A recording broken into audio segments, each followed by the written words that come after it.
Once upon a time, in a sparkling kingdom full of flowers, fountains, and friendly people, lived a handsome young prince named Zion. Prince Zion had shiny black hair, kind brown eyes, and a heart as golden as the sun.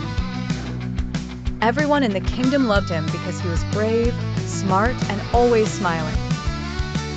One bright morning, Prince Zion set out with his royal army for an adventure.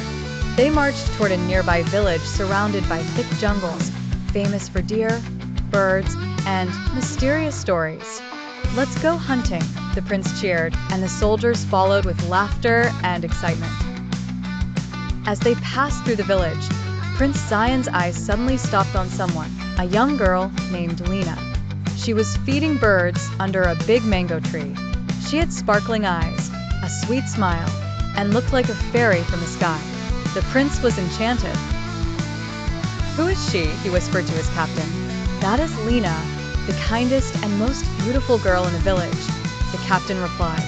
Prince Zion rode toward her and said politely, "Lena, I've never seen anyone so graceful. Will you be my princess?" Lena smiled shyly. "I will marry you, Prince Zion," she said, "but only if you can defeat the shadow beast that lives deep in the jungle alone." The villagers gasped. The shadow beast was a scary creature with glowing red eyes, giant claws, and a roar that could shake trees. But Prince Zion stood tall. "For you, Lena, I will face the beast, no matter how big or dangerous."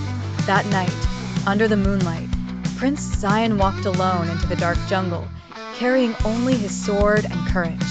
The trees whispered, owls hooted, and creepy shadows danced around him. Suddenly, Arosararar, the shadow beast appeared. It had huge wings, a scaly tail, and smoke puffing from its nose. But Prince Zion didn't run.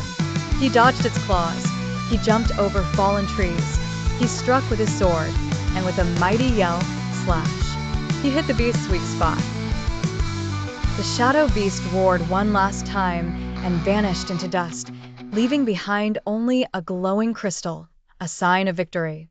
Prince Zion returned to the village, holding the crystal high. The people cheered. Lena's eyes sparkled with joy.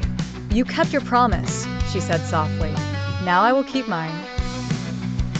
And so Lena and Prince Zion were married in the grand palace, with fireworks, flowers, and feasts for everyone. The village celebrated for 7 days and nights.